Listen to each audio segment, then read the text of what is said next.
Welcome to WitchLit, a place to talk about the craft of writing and writing the craft. I'm your host, Victoria Raschke, author, publisher, witch, and nosy Scorpio. WitchLit is brought to you by Thousand Volt Press, a family-owned independent publisher established to produce the books we want to see in the world. All our titles can be purchased directly from thousandvoltpress.com or wherever you buy books. If you'd like to support WitchLit, please consider buying us a coffee at ko-fi.com/witchlitpodcast.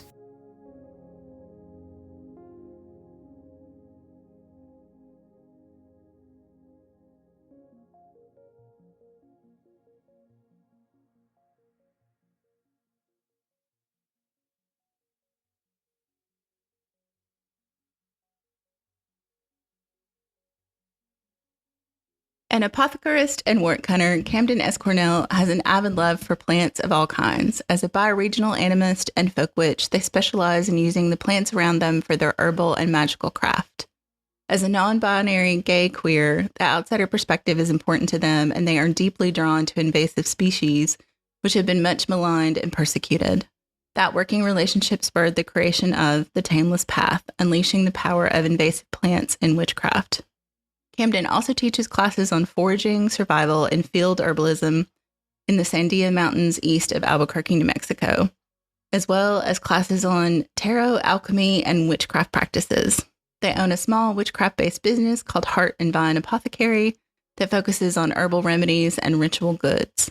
They are the author of 2 self-published works, Ars Granorum, The Six Seed Arts of Witchcraft, and On Needles and Pens, A Witch's Book of Puppetry and Figure Magic. They are also a regular columnist for Numinia News, the periodical publication released by the Covenant of Hecate.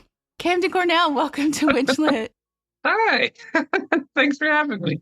So our first question for everybody on the show, and I am so excited to talk to you about lots of things in addition to writing, but our first question for everybody is, in this age of visual media and short attention spans, why still write? Why still write books? Oh, I still write books. I grew up with books. I have always loved them. I've always wanted to write. But in a world where media is changing so rapidly and in such a profound way, there's just something about books. Like a book it's like a doorway into someone else's mind, and you get to take you get to take much longer with a book, and really spell things out and lay out a lot of different philosophies. And I think also something that we may be missing more and more is the fact that a book engages so many other parts of the mind than just watching media or digesting media that's made to be very short and pre-digested in a way. A book is stimulating not only the language centers of the brain, but also the visual centers of the brain, because you have to be visualizing things as you're reading, or even in the case of people with aphantasia, you're still imaging those things, right? You're building a mental network around it. And reading a book gives you the time and the opportunity to really engage with the information and build a whole neural network around the information that you are partaking of. And I think that that's really interesting. Plus, we were just talking about footnotes, and a little TikTok video, you can't put hundreds of footnotes in. Yeah. And I want you to know where I got the information from, and be able to share interesting side thoughts, and have a deeper, engaging conversation, even though I may not be right in front of you. Yeah. Yeah, I agree on all that, especially in writing fiction. I always think, and I will have to footnote this in the show notes, that your brain can't really distinguish between something that's happened to you or something you've read. You have that experience, you are actually living it when you're reading fiction. And I think with nonfiction, it's to me, it's kind of like being in a lecture hall with like just someone who has you have their personal attention for the duration. So, yeah, totally agreed. And like, every author puts so much of themselves into a book. Like, it's not just like a little snippet of information or like a little fun thing. It's years of research. It's years of dedication.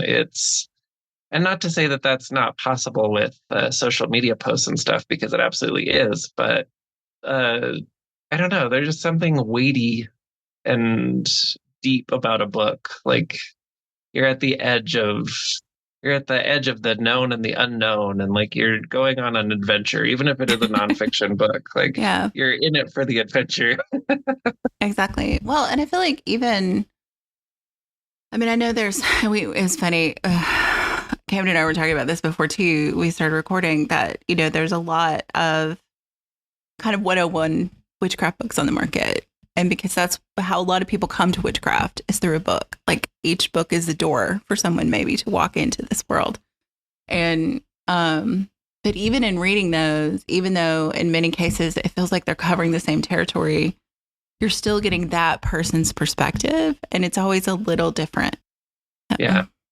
Which I think is cool. Also, like, in a more magical sense, like if you think about a book, like as a magical object, if we're thinking about grimoires and books of that nature, like they're really tomes of collections of symbols, right? And like each word that you're creating is kind of a symbol that's evoking a particular feeling or a particular thought. And then you're weaving those into these larger workings, which would be like your chapters and stuff. And like you're actually engaging with someone in a magical way through a book. And books really are these magical interfaces that I think there's just nothing like a book. Yeah. There really isn't. Yeah. Well, it's funny you said that about magical symbols, because one of the things that's been rolling around in my brain a lot lately is, as a witches and occultists, we tend to lean toward these, like Theban or Enochian, or, depending on your bent as a practitioner and how you feel about things, Hebrew, these written alphabets that have more symbolic meaning. And we kind of lose the fact that the alphabet that we use also has that, because we're so familiar with it that it's lost its magic in some ways, but it's still there. So. Yeah.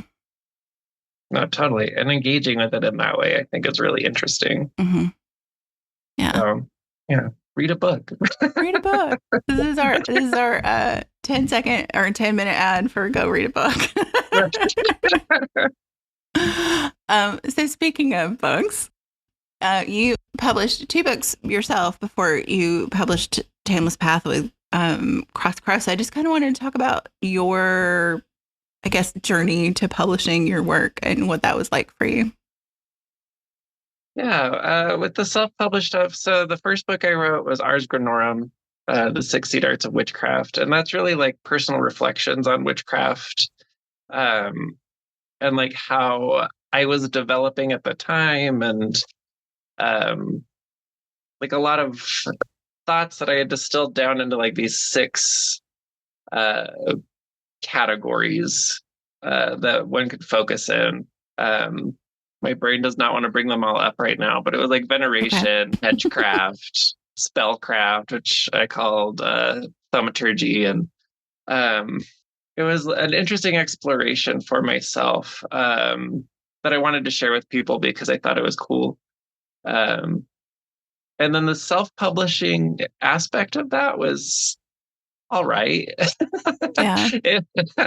My mother had actually self-published a children's book called Thistleton and the Magic Sea Bubble.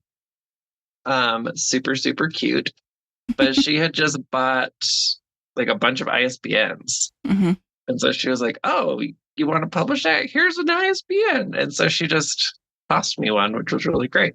Yeah, those are expensive. And then she like helped me go through like getting the Library of Congress stuff in order and registering the book, my grandfather had actually helped her print her book. He was a graphic artist and like an old style printer. But he had passed away. And so I just wound up printing it through Barnes and Noble printer. And getting a bunch and then marketing it and selling it on my website. I've actually sold quite a few that way. Like in the hundreds, not like the 1 million copies sold. But hey, I mean, based on, what discovery that came out for one of the giant merger lawsuits, they're like half the books published don't even sell 100 copies. So yeah, you're ahead of the game. You're ahead of the game. We're ahead of the game. I sold a few hundred, I think, maybe up in the 400s, which is pretty cool.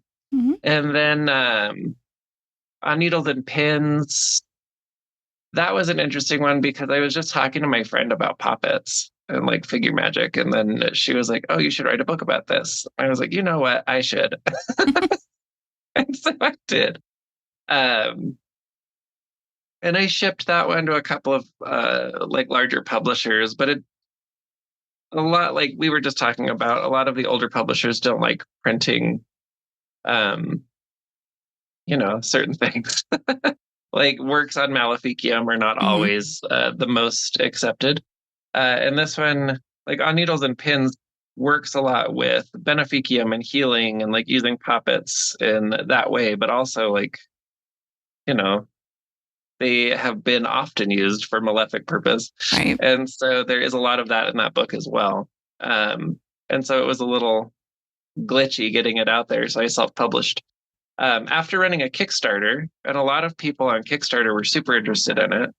And then everyone that bought a book, like you could decide what other little goodies you wanted. And then everybody got a little puppet box, and like with the book, they got stuff to make puppets and like magic pins and stuff. And a friend of mine, Wia Hedera, still uses her pin in her videos, her love pin, which I love seeing. It's so cute. Yeah. Every time it pops out, I'm like, oh my gosh, we're friends. Yeah, I love Mia. She's been on the show a couple times. One of the coolest people, just and wrote the foreword for my current book, which is The Tameless Pen. Yeah, I saw that and I was like, oh, exciting. So yeah, the whole publishing journey, it's interesting because self-publishing is a challenge just because there's so much that you have to consider. Like I had to get someone to make the cover for me who happened to be like a really good friend of mine. Jeremy De La Rosa, who's now a tattoo artist, but still doing like oil and stuff. But also like one of my only other friends that had like a really strong occult basis. And so I trusted him with it, and he did a great job on both of the covers for my self-published stuff. Also had to edit it myself, and then also find another editor to go over it, which also happened to be another really good friend, Lena Koivula. And they were in school for editing and like wanting to get more under their belt. So did it for a good price and did a really great job. So yeah, I guess the journey for self-publishing was more about networking and like figuring all that out. And just really having confidence and faith in your own work. And just being like, no, this is good. This is valuable, and it's worth being out in the world. And then making it happen. Yeah. And then working with Cross Crow. I mean, it's been absolutely amazing. Cross Crow is so cool. And like the process has been really, really awesome. Everyone I've worked with has been so kind and just really excited about what they do and excited about getting other people's ideas out in the world.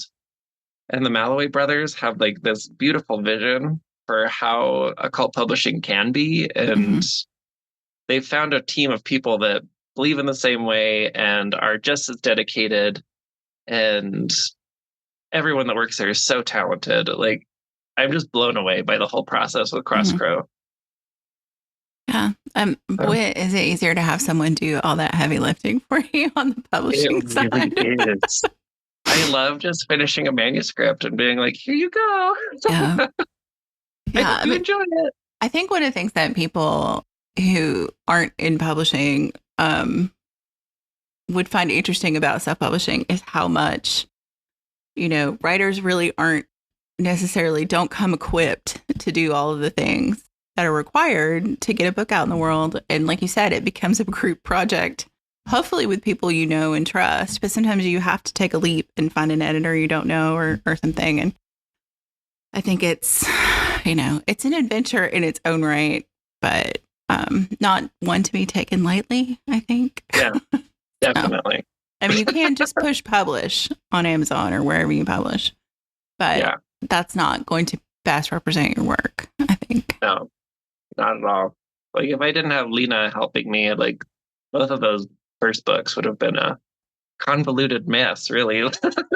Yeah. I mean, as a writer, it's just almost impossible. I mean, I'm sure someone will pipe up and say, no, I'm great at it. But it's almost impossible to edit your own work because you see things you thought you were in there that you put in there already that someone else may not get. Your brain just doesn't work that way.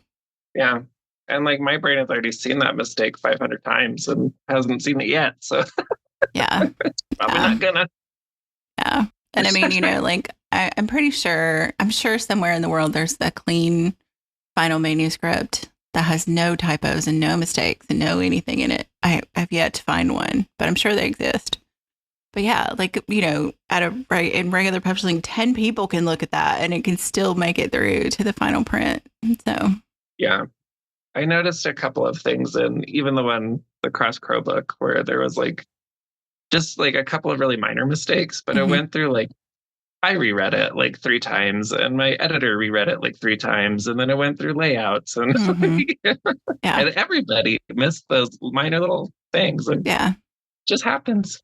Yeah. I mean, it's a ton of moving parts. Moving parts. So folks who might go looking for your self-published books, because I did after I read your book, will find that On Needles and Pens is not currently available. Yeah. But for good reason. For good reason. Cross Crow picked that one up as well. And so that should be coming out in their fall 2025 catalog. Awesome. I can't wait. Yeah. It should be available for the spooky season, I'm hoping. Nice. Yeah. It's so funny too. You think about book publishing and Cross Crow, I know, and lots of other publishers do a spring and a fall group. And the fall one year, I was I want to be in the spooky season release. But spring can have its own spookiness. Oh, totally.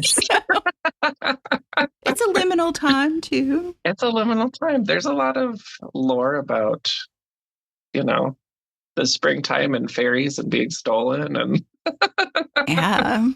There's a lot. Yeah. There's a lot of reason to be scared all year long. So they could just be aware.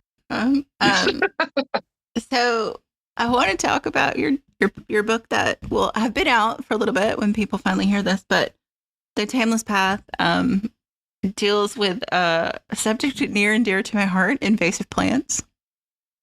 And so what, I guess, took you down the tameless path to write this book? So what took me down the tameless path?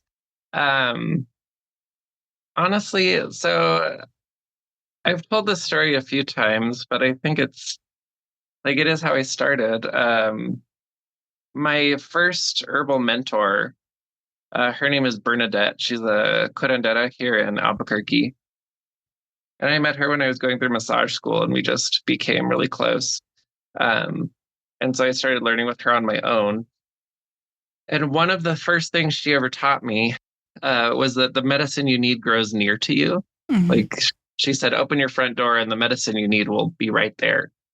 And so I did. And the plant that was growing extremely prolifically all around my house was London Rocket, which is an invasive kind of mustard. And I started doing research into it and eating it and just kind of playing around with it, making tinctures and oxymels and I built a pretty good relationship with that plant, and then got really interested in all the plants growing around it, which also turned out to be invasive weeds. And from there, I just started learning about these things that we call invasive, and trying to figure out what it means when you call a thing invasive. One of the reviewers that didn't like the book as much was like, you conflate like weeds and invasives and non-natives and like, all of these other labels. And I was like, yeah, I do, because they're just labels to put on a plant that we don't want there, that we're shifting the blame to. So it doesn't really matter to me whether you're calling it invasive or a weed or a non-native or whatever. Really, it's just blame shifting. Right. Because, we've entered these ecosystems. It's really because of human activity that the idea of invasion has even become like a major part of like our zeitgeist today, because we're seeing these plants, like we're seeing natives dying off, we're seeing these non-natives taking their place, and then we're like, oh, we have a problem with invasive species, but really it's because of our activity, like we're the ones that screwed it up. Yeah.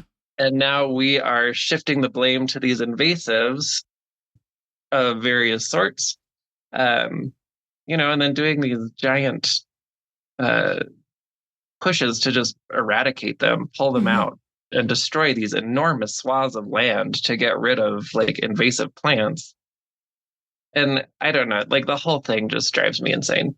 Yeah. Largely because part of like the major part of a definition of an invasive plant is that it affects the economy. It affects someone's ability to make a profit off of the land. And that, as an animist, really bothers me. Yeah. Yeah. One of the things I was thinking about when I was reading your book, so I'm in the Bay Area and we have a couple like local podcasts, and one of them, like people just write in and ask questions and they answer it, called Bay Curious, if anybody's curious. And they were talking about the ice plant, which is all over the coast here, like all the way down the California coast. And it was brought in to stop dune erosion and to stop dunes from going into fields specifically to damage, cash crops. And so now they realized that it chokes everything else out because it grows so densely and, all of these things. But one of the things it does is it changes the pH of the soil, and the natives can't grow there. So they've kind of embraced it for doing its job, keeping, coastal erosion at bay, and just try to keep it out of areas where it isn't yet. Yeah. And I was like, that to me makes way more sense than, like you said, just going in and ripping out these miles of ice plant and leaving these fragile dunes unprotected when there's, that doesn't make sense either at this point. No, it really doesn't. And like in the book, I make clear, like, I'm not saying like let the invasives take over or like do whatever the hell they want to do. Let them do their job in the places that they need to do their job, which is largely like soil remediation and refertilizing of soil and stopping erosion and cleaning water. Like a lot of invasive plants are doing like really good work and actually helping the land. But also, like, they do have a tendency of being super opportunistic and taking advantage. Yeah. And so just like with people who are a little more opportunistic than we'd like, we just need to say, like, no, this is not where you need to be. This is not the job you're doing. And then like learn how to harvest and manage them. Like one of the plants that I think is interesting is kudzu, because people hate kudzu. Yeah, because I grew up in East Tennessee. I am very familiar with kudzu. Yes. And it does. It takes up huge swaths of land. And I was just talking with someone who was noticing kudzu in their neighborhood and how like they live in a part of the city that is like lower on the socioeconomic scale. And so there are a lot of like people living in more rundown homes, because of course the city isn't giving money to the people that actually need it. But just another problem, But the kudzu, they were saying, is like growing in people's yards and then like ripping their doors down and stuff. And like that is a major problem. And kudzu does need to be very rigorously managed. Mm-hmm. But a book that I use pretty heavily, I use really heavily as research for mine, is Beyond the War on Invasive Plants, or Beyond the War on Invasive Species by Dow Orion. Mm-hmm. And in her book, she puts forward this whole like economy based entirely on kudzu. Mm-hmm. And like you can make fuel with it, you can make food with it, you can make paper with it, you can make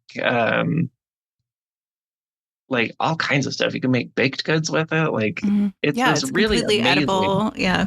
absolutely, it's good forage for animals. Yeah. Yeah, the whole thing is absolutely useful, and it makes delicious purple honey. And the root is great for people who are dealing with alcohol addictions. And like there's just so much that you could do with it. But we've been sold this story, not only about kudzu, but a lot of invasives, that they are just bad and they're not valuable in any way. And like they're not worth your time. Like we have to get rid of them. And so people don't even think about it. Also, like there's a whole other story about how our ancestors in various ways were taken away from growing their own food, and then like the only food that's like worth eating is at the grocery store, and like just another way for a small group of people to monopolize on, something essential to life. And so like people started to distrust the food that you can just get outside on the ground. Yeah. Like I deal with it all the time in my classes where people are like, you just put that in your mouth. I'm like, yeah, I know. Yeah. That's what we're here to learn. What you can put in your mouth. Yeah. And so it's just like we're dealing with so much like manipulative propagandizing that's meant to make a very small fraction of people a very large amount of money. And like we're really having to work through like the trauma of that and figure out how to move forward from there and reclaim a lot of our sovereignty. And I think that working with invasive plants is one of the most accessible ways of doing that. Yeah. I think a lot about, like I said, growing up in East Tennessee, and my mom's family was very Appalachian. And, we ate a lot of poke salad when I was a kid. And, if you tell people that now, they're like, oh my God, it's poison and you'll die. And I was like, not if you know what you're doing. Yeah. Not if you know what you're doing. If your great grandmother taught your grandmother and your grandmother taught your mom, you're not going to die at dinner. Right. So, but, yeah, like, and it's a food I miss. As an adult, I don't have access to it where I am. And, I think about my mom making poke salad, and she would make this thing kind of like fried okra with the stems. Ooh, yeah. That was delicious, and like those kind of foods that we lose as we urbanize and all of those kind of things, and just how it, kind of impoverishes our diet in a way too. Oh, it really does. Yeah. And then like there's a whole history of racism and classism behind the reasons that now people distrust the land and the food that grows on it. Like, I don't know, like the whole thing is just gross. Yeah. So, just trying to return to a more like land-based diet, plus the idea that you're eating the food that grows on the land that you're living on, I think is really essential, because like as an animist, as a magical practitioner, I recognize that my energy, like the parts that make up my physical body, parts of my astral body, like all of this stuff are also mixed up with the land. Like the trees that I take care of, like parts of my garden, the wild spaces I enter, even the urban areas like parks and just driving around, like everything that I am is a part of the land that I'm on. And so bioregionally, like I want to make a connection to those plants that I have a stronger connection, not only to the land, but to myself. And I think that that's also a nuance that is kind of lost if you don't engage with the land in this way and like really, really listen. Yeah. And eat, the food that is there for you. Yeah. I was actually just talking to someone about poke salad, and they were like, well, poke salad isn't something you would choose to eat. It's a poverty food. And I was It's like, delicious. oh, yeah, right. I was like, okay, well, I know a lot of people who would disagree, but you do you, girl. It's fine. Yeah. But yeah, I mean, like, there are so many things that you could make a salad out of. Like, why choose poke? Because people like the taste of poke. And like, it's something that you can trust if you know what you're doing. Exactly. And just like, like spring onion, the wild spring onions. And I mean, there's just a lot of things, like, and blackberries. I mean, like, how can someone say that that's a poverty food? They're delicious and they're amazing. And if you buy it at the fancy grocery store, it's going to cost you an arm and a leg. Right. Like, you can buy a little can of it or a little plastic box of it for $6. Yeah. Or you can go out to the hedgerow. Yeah, exactly. Yeah. Get it for free. Well, and just, I think as we realize that climate change has already started to interrupt supply chains and change how food sheds work and all of that. Like, these are the things that I think will save us, but we haven't quite embraced that yet. Yeah. No, I totally agree. I think I even say that in the book. Like, invasives are here to save our lives. Yeah, exactly. Well, and even like, though Japanese knotweed is horribly aggressive, like you said in the book, can just like, destroy a foundation of a house. It also tastes really good. Yeah. Go eat it. Go eat it. Use it in your magic. Make something with it. Like, make a relationship with it in such a way that you're learning how to manage its more destructive potential. It's just like anything else. Yeah.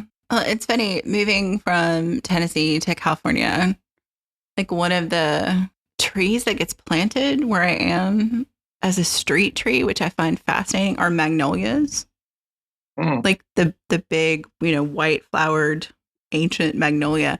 But they cut all the branches off like halfway up the tree to make it like a street tree, which is not how magnolias grow. Yeah. And it's so funny to meet it here and know that it doesn't really belong in California, and it's not at its best in California. But when we were looking for a place to rent, there's a magnolia in the yard, and I was like, this is the place. Yeah.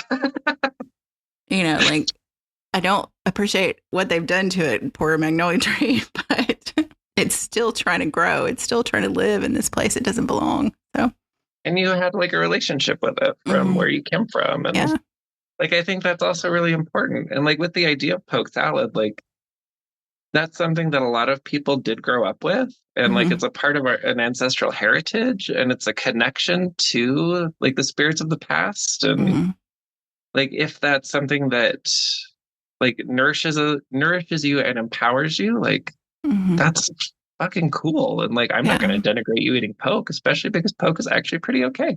Like, I'm not going to be weird about it. Actually, at the Salem Witch Fest, I was talking to one of the other presenters, Professor Porterfield, about using poppets for a particular working. And he was like, at first he was like, well, maybe not. Like, like, I don't see where that would really work. And then he like started talking about it, working through it. He was like, but if your ancestry, like, if you're like one of the lines of ancestry that really used poppets, like, yeah, sure, whatever, do it. Like, poppet girl, pop off, And I was like, okay, cool. So like, there are also these really interesting aspects of ancestral lineage and ancestral being, where one thing, like, we can't denigrate one thing for one person, especially if, like, in an ancestral way, like, it's actually a really empowering, powerful part of who they are, just because we think it's like a quote unquote poverty food, or like, nobody's doing that on purpose. Yeah, they are. Because it's really cool and part of who they are. Yeah. Well, and I think, like, when people talk about, and I've even seen this like trend recently on social media about what is your Like if you grew up poor, like what's your poverty meal that you still have as comfort food? And I was like, you know, it was interesting because some of the comments were like, I don't like to talk. I'm not going to tell people that. Like, I'm not going to. And I'm like, but this is something that's foundational to who you are as a person, because this is how your family fed themselves when they didn't have access to other things. And if you still find comfort in that, then that means that your parents did their job of keeping you safe and fed. Yeah. You know, so like, just that we right. It irritates me too. Yeah. I'm like, sure, like you can call it a poverty food, but like you're saying, like it's still a part of someone like taking care of you, and it's a passed down, like especially in the case of Poke, it's a passed down lineage of knowledge. Like there's a lot of power and connectivity there. And like, you know, like in the idea of like poverty food, there is like I have a friend who would eat like just bologna and mayo. And it was like bologna and mayo fried up in a pan. And now like it was something that her mother would make for her when she was like not feeling well, or when she was really sad, or like she stayed home from school because like the bullying was too hard, or like, you know, that kind of shit. And now every time she's feeling that way, she can just kind of like fry up a little bit of bologna. And it actually does help to enliven and like revivify her and her resolve. And I don't know, I think that's a really cool thing. And just the fact that so many of the plants that now we consider invasive were like part of our ancestors' like pretty staple food base. Like, I think that's a really important thing to keep in mind. And like, why are they invasive now? Yeah. And I think one of the things you point out in the book that I really like sat with when I read it was we don't talk about the fact that most of the food crops that we eat in the United States are technically not native invasive plants. We just don't call them that because they grow in a field on purpose. Yeah. And somebody's making a shit ton of money off of them. Like, but if you think about,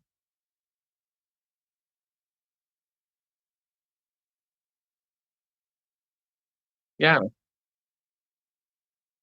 not totally like soybeans, like huge tracts of land.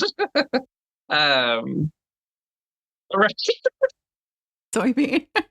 And it's like part of the definition of invasive is that it's a non-native, that it takes up a large amount of land and eats away resources that natives could use. And like, what else is a gigantic acres and acres and acres like field of soybeans? Yeah. Like what the hell else is that? You're just making money off of it. Yeah. Like that's the only difference.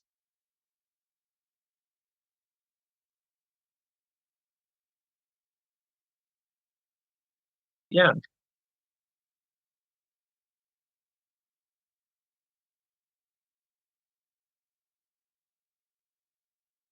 Totally. And so when you're looking at like if you're looking at the difference between a non-native and a native, like what really, like how are we defining those things? Because some of the things that we define as non-native have been here for like hundreds of years and have fully naturalized. And so like, is that still a non-native just because it has been here for thousands of years? And then also in the book, or like it didn't evolve here, because a lot of things didn't evolve here. And like still are good actors within their ecosystem and are still like providing shelter and food and drawing water through the soil and like doing all of the things that we would consider good in an ecosystem. Like they may not have evolved here, but they've still naturalized in a way that they're being good actors. And then even in the case of invasives, like in the book, I mentioned that they are first stage successional plants in a lot of cases, which are there to remediate soils and make it possible for other plants to grow there in the future. But part of the problem with these cycles of invasive intrusions is that we mess up that cycle again and again and again. And so like they go in and they start like remediating the soil. But then human activity interrupts it. Like there's people running all across that area, or somebody comes and digs it up, but then decides not to, and then it's just disturbed soil again. Or like not to build a house or like whatever they were going to do on that land. There is pollution. There is just like this constant rumble and dissonance in the air, like all around these places. And so this soil can't reach a place where it could allow other plants to grow. And so we see these cyclical intrusions of invasives. But again, like saying that invasive plant is the problem, or like making an entire science around it that says that this needs to be eradicated for A, B, and C reason, is just blame shifting, because really it's us. Yeah. We're the problem. We're the problem. Raise your hand, because we're the problem. Yeah. And it's just not fair. Mm-hmm. It's not fair to these plants that are really just, and like various invasive animals too. Like I see all of these stories about invasive species when it comes to animals, and really they're just following like warming water patterns like into areas where they haven't been, and then they are taking advantage of a new food source that is like devastating an ecosystem. But why is the warmth of the water changing? Why is there a different chemical gradient? Like, yeah, why are they doing that? How did they get transported there? How the hell did they get there in the first place? Great question. Yeah. Then we're just like, well, this is a very problematic species, and this is a new chemical weapon against them that we've just developed. That always goes well. $400 a gallon, but you need it. Well, and I always think about like with animal species, especially when you think about like, well, let's induce this thing to deal with this other thing. And then that thing becomes invasive. It's like, just, and they're like, oh no, now we have a moth problem. Oops. I mean, that's how pets you got here, right? Was because soil erosion or something. Right. Planted for soil erosion. Another story that I like is like the American thrush, because of development along riparian areas and along coastlines. The American thrush has become like mostly extinct, like it's on the brink of extinction, because so much of its native habitat has been destroyed, not because of invasives, but because of human beings. Right. And now one of the invasive plants that grows very well in riparian areas are various species of tamarisk. And now the American thrush finds that, like, we're finding that it is making its habitat in the tamarisk. And so now there's this dilemma, because there's an invasive species invading these riparian areas, but it's actually allowing a nearly extinct native species to survive. Yeah. And if you take out the tamarisk, that bird will die. And so it's, now, like, that indicates to me, at least, that invasives are capable, and actually more often than not, good actors within their ecosystem. And they're doing something important. Yeah. And the ecosystem will find a way if we stop being dicks about it. Like, not put too fine a point on it, Yeah. Well, no, I mean, I think sometimes you got to use technical language, right? Right. I hope this doesn't get you an NC-17 rating or whatever. No, when I started the podcast, I went ahead and just did an explicit, because I was like, we're talking about witchcraft. Somebody's going to say it's explicit. So I just went with it. It's okay. Yeah. So one of, I guess kind of to circle back around to writing and that, like one of the things I did appreciate about the book, and we talked about this a little bit when we were talking about footnotes, is that you do source your information, and you have this in-depth bibliography that just added like 10 books to my to be read pile. But so, I mean, for you, like where do you go for information? Because I feel like there is a bit of a dearth, especially in this area when we're talking about invasive, she does scare quotes that listeners can't see, plants. So, where do you go for information other than like obviously your personal gnosis and working with the plants? when I am looking, so especially for this book, I really just Googled like invasive species and looked up like looked at the books that popped up, which again there weren't many, and then looked into like because I had a particular thing I wanted to talk about with these invasives, which is that they're not the enemy, and that we should be making friends with them and seeing them as like a part of our family, like they are kin to us. So how do we treat them like that? And so I looked at the books that were available and then looked to see like who was coming at it from a conservation standpoint and who was coming at it from a permaculture standpoint. Because conservation theory is more along the lines of get rid of it, let's conserve like what historically has been here by destroying landscapes and then renativing them, which is like what? Blowing my mind here. And then permaculture has always been more like it's here for a reason. Like, what's the reason? I want to know more about that and listen to that.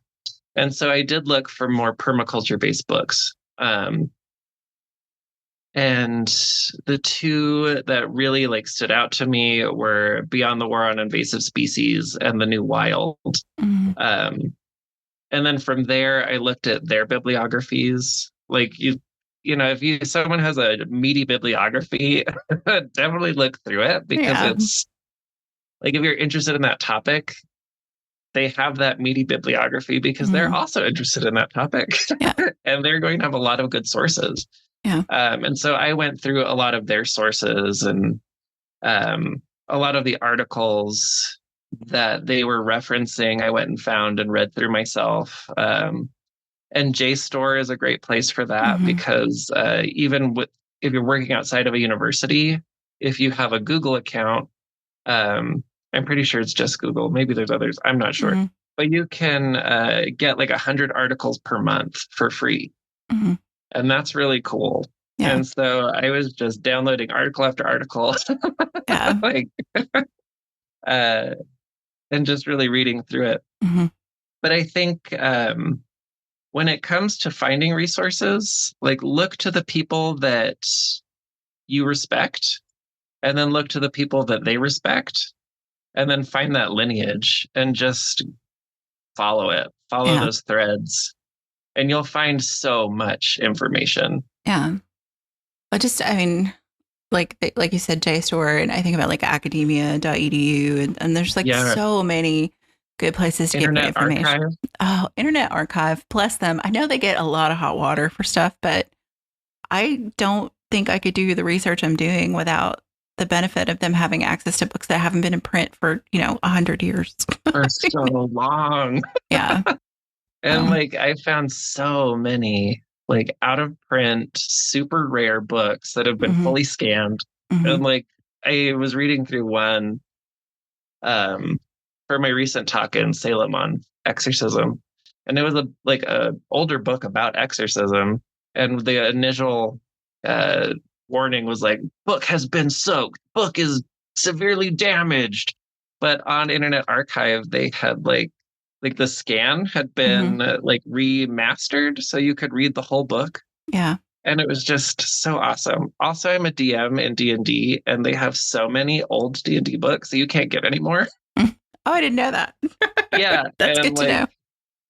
The lore that is now in D&D is built on all that older stuff. And with Internet Archive, I can go and read it. And the same thing for witchcraft. Like, there are so many ideas that I want to know more about, but it's hard to find the source. And Internet Archive has been great. I've been on this like nostalgic kick for like kind of back to the land books from the 70s. Kind of like in that Foxfire, that whole kind of. And there's so much of that on Internet Archive. Those books are out of print, but they're still copyright, so you can't just get them, but they have them scanned and you can borrow it from Internet Archive and read it. So right. And like everybody, all the cool girls like libraries. Archive is just... Amen. Internet Archive is just a really weird, like, it's kind of a library I always wanted as a kid, where I could just think of something and poof, there it there is. it is. Well, yeah, no, it's brilliant. And yeah, I am between, like the AI-ification of the internet. I feel like Internet Archive and Wikipedia, which also took a lot of heat initially, are going to be the things that become like, okay, this is actual information and not AI generated garbage. Totally. And like with Wikipedia, you can also check the sources. Mm-hmm. And like Wikipedia is a really great starting point. I never like footnote or cite Wikipedia, but Wikipedia is a really great starting place where I can be like, is that a real thing? Did that happen? And then go research it. And there's a little note. And then like, there's a little note. And then, oh shit, that did happen. Yeah. Wow, thank you, Wikipedia. Yeah, and a lot of those random things on Wikipedia you can find on Internet Archive. Yeah. Yeah. No, it's a kind of an embarrassment of riches, even though I think there's a lot of people who, unfortunately at this point we're in right now, want people to have less access to information. We've never had more access. Yeah. And it's like big and like it's big. It's very big. And like you're mentioning that AI, it's a little scary right now, but like, vet your sources, vet the information, make sure that you're seeing it in like multiple places that are verifiable and, do not buy an AI mushroom foraging book and feed your family. Yeah. Because chanterelles look a hell of a lot like jack-o'-lanterns, Yep. Yeah. AI doesn't know the difference. AI can't spore print for you. No. So no. Be careful. Oh, yeah. So on that note, I wanted to give you an opportunity to plug what's coming up for you. Like I said, this will come out in January. So the book will have been out for a while, but what's on your agenda and where can people find more about you? Oh, you can find more about me mostly on my Instagram, which is at heart_n_vine_apothecary. It is very long. I don't fully understand why, but it's what I chose. And that's really where I advertise. Right now, I don't have anything concrete, but I may have something coming up in January. So this may come out at a very opportune time for all of us. I like it. I've just submitted to Genii Viridis, so we'll see what happens there, but something may happen in January. So yeah, I just haven't, like, a lot of the conferences now are like we're submitting and we haven't heard back yet, but keep your eyes on my Insta because that's where I advertise for all that stuff. And then I do have a website, heartandvineapothecary.com, which I try to keep up with. Yeah. But, Cool. And we'll put links for all that in the show notes for folks, especially that long Instagram handle. Thank you. Make sure people can find that. But so our last question for everybody, kind of our hook, gimmick, whatever for the podcast, kind of a little game of chance. And as I mentioned, I'm from the South and, we grew up with this admonition to not talk about certain things in polite company, which are, of course, as a Scorpio, my favorite things to talk about. Me too. So, I'm a Capricorn moon, so let's start some stuff. So I'll roll this lovely little purple D&D die. And you'll, depending on what number I roll, you'll get a question about death, sex, religion, politics, or money. Oh, shit. Okay. And if I roll a 6, you get to pick which one you want, and you can pass. Okay. Because, I am a Scorpio, but I also don't like rules. So 2, sex. Oh, shit. All right. Sure. It's been a while since we've had that one, oddly. So one of the things I was thinking about, and I write new questions for everybody on the show, and sometimes it's difficult to write questions because I'm like, I haven't heard this person talk about this at all. But I was thinking, one of the things, especially because love magic is so popular, I think even more popular with people outside of witchcraft than it is with people inside of witchcraft. Yeah. That, people just want to know, how do I make them love me? Whatever. But to bring that back to kind of an herbal apothecary kind of thing. So herbal aphrodisiacs, are they bunk, or can plants really help you get frisky? I will say yes. I think that they can. I think it takes kind of understanding what's going on with your body and like why you may be having trouble getting in the mood. And from there, kind of figuring it out. Like if you're low in T for a masculine person, if you're low in T, your sex drive is just, well, actually, if you're low in T, sex drive is low for everybody. It doesn't matter who you are. Yeah. And there are plants that can help, not necessarily raise testosterone. The only phytotestosterones I can even think of are corn and pine pollen. But there are things that can kind of help regulate testosterone and stop its metabolization into dihydrotestosterone. And so you can kind of help manage that, and then maybe be more frisky more of the time, which is fun. So pumpkin seed, saw palmetto, those kinds of things. A more invasive one is tribulus or puncture vine or goat head. That one is people aptly say named. that it is aptly named, right?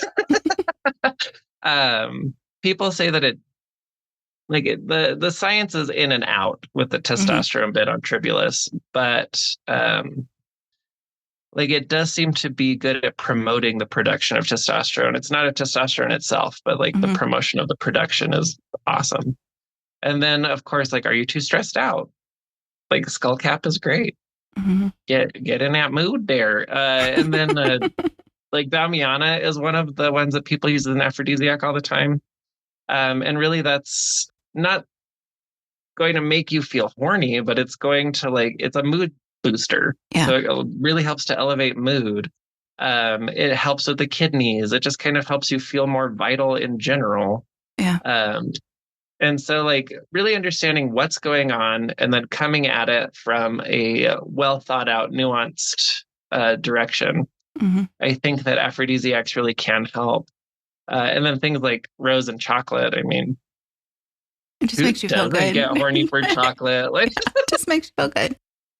Yeah. Yeah. Well, I was thinking when you were saying that about are you stressed out? And I mean, there's been all these scare headlines about young people aren't having sex and we don't have enough babies and blah, blah, blah. And I was like, have you looked out the window? Have you looked around us? Yeah. Let's,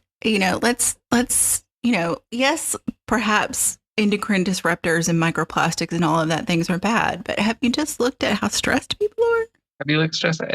Would you find it easy to have copious amounts of sex and babies when the only way that you can live is to have 5 roommates? Yeah, really. That really is conducive to lots of sex, unless you were having sex with your roommates, I guess. Which is a beautiful. No shame on this show. No, that's a beautiful way to live.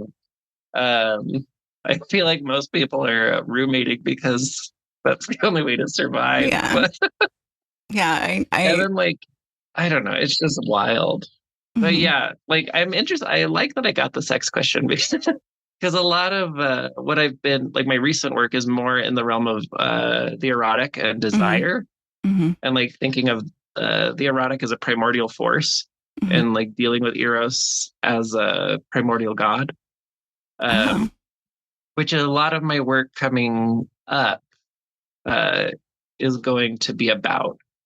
So if you're interested in sex and desire and its intersection with creation and liminality, keep your eyes open. Watch the space. Watch the. Also, if you like Lacan and Freud, keep your eyes open. Yeah. Awesome. Well, Kamden, thank you so much. This has been a delight. And I really enjoyed talking to you. I really enjoyed the book. I can't wait to get my hands on a copy of On Pins and Needles when it comes out next year. Yes, or when we're talking, it'll be this year, which is even better. So. Well, I'll come back on and we can talk about that too. Yeah, no, that sounds great. Sounds excellent. All right. Well, thank you so much for your time and wisdom. I appreciate it. Thank you, Victoria. This was really, really fun. Thank you. WitchLit is a production of 1000 Volt Press and is edited by Julian Raschke. Our intro music is Cosmic Glow by Andrew Kay, and our outro music is Voices by Alexander Shanekar. Transcripts and all our previous episodes are available at witchlitpod.com, and you can follow us on Instagram or Threads at witchlitpod. Please help other witches find us by leaving a rating or review wherever you listen to podcasts. And thank you for listening to and reading WitchLit.